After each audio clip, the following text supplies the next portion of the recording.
World War II was a war generally only believed to be fought with guns, bullets, and trenches.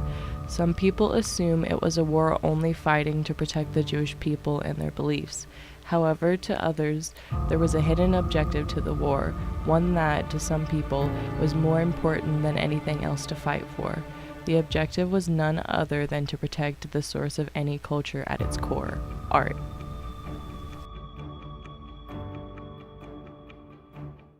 A war to protect a vanishing culture was raging in the background of the gunfire. People fighting for their freedom to think, as well as their freedom to feel and express. The war against the eradication of culture was a fragile war. That is, it felt like the people were fighting on glass. What made this war so perilous was the idea that if even one piece of art was lost, nothing else could express the same ideas or feelings that the artist felt at the time.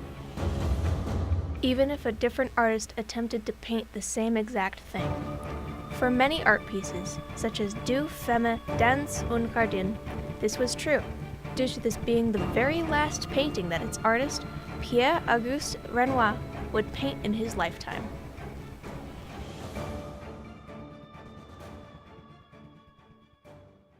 Pierre-Auguste Renoir was an artist born in Limoges, France in 1841.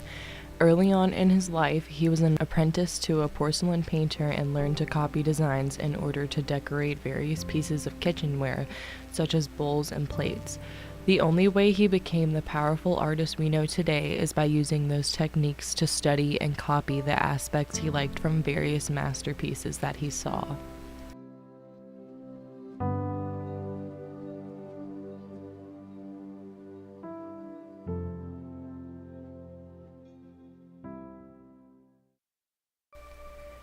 After Renoir was drafted into the French army in 1870, his art changed from realism to impressionism, as he focused less on defined shapes, but more on how to describe movement on a still image.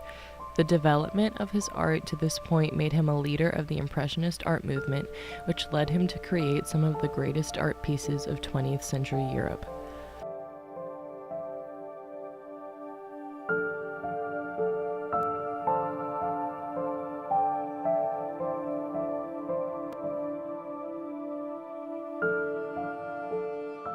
Deux, Femmes, Dans und Jardin, or Two Women in a Garden, would take every ounce of effort Renoir had left of his painting abilities. His hands, ravaged by rheumatism and permanently clenched into fists, were not capable of allowing him to hold a paintbrush on his own. He required one of his assistants to attach a paintbrush to his fists so that he would be able to paint.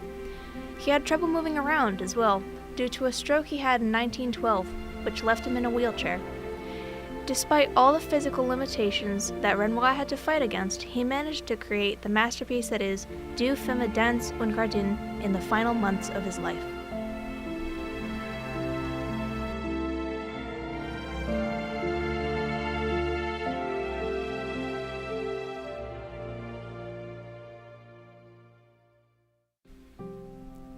Six years after Renoir's death, his final piece was sold to a man named Alfred Weinberger, an avid art collector.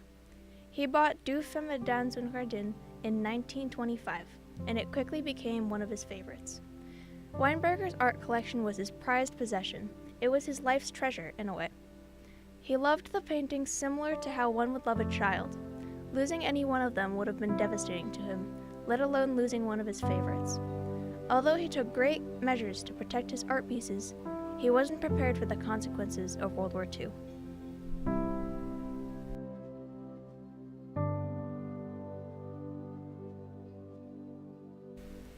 World War II threatened many people from all reaches of life. Whether a person was rich or poor did not matter to Hitler, the man who started it all. Hitler established that in his ideal society, nobody of impure descent was tolerated, and he met ideas and thoughts that he labeled as degenerate the same way. Hitler drove the war against culture with an iron fist. Stealing and sometimes even destroying art, he publicly ridiculed the physical embodiment of the artist's deepest expressions in front of many. He fought to crush the idea of any freedom of expression at its core by eliminating any art that described anything that wasn't academic.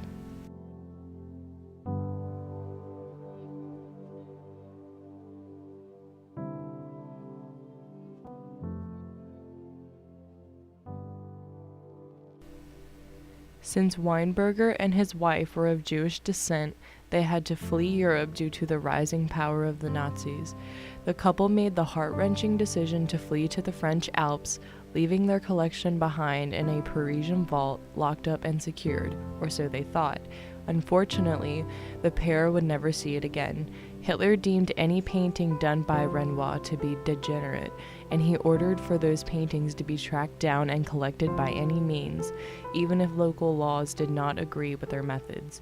In 1941, the painting was stolen from the Parisian vault by the Nazis and would not resurface for another 30 years.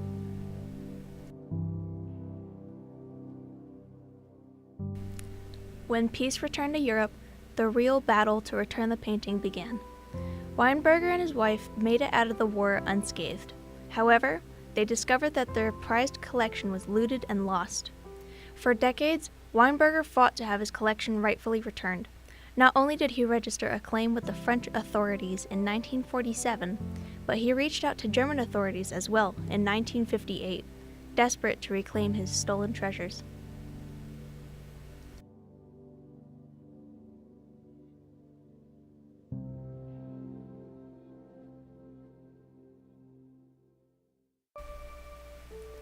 Years passed, and Alfred Weinberger fought endlessly to find his paintings.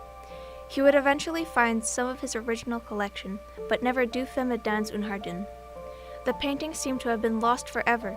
No one knew where it was, and Weinberger had lost all hope in retrieving it.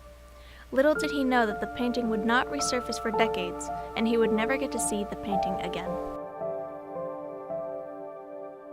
The painting resurfaced in an art sale in Johannesburg, South Africa in 1975.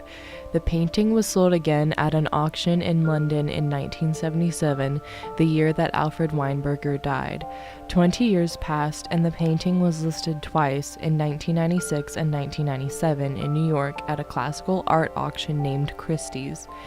It finally resurfaced for sale in 1999 in Zurich, Switzerland. From then on, it kept jumping from buyer to buyer in New York for the next 14 years.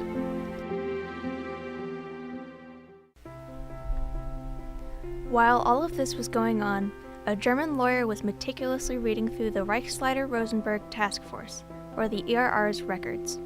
The ERR was a Nazi organization in charge of keeping track of all confiscated art pieces looted by the Nazis. The lawyer alerted Sylvie Silitzer, Weinberger's granddaughter and last remaining heir to his possessions, that the painting was bought in an auction.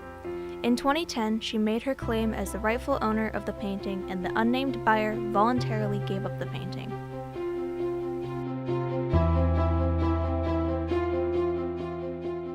After nearly a century of searching, Deux Femmes dans un Jardin has reached its last stop on its journey around the world.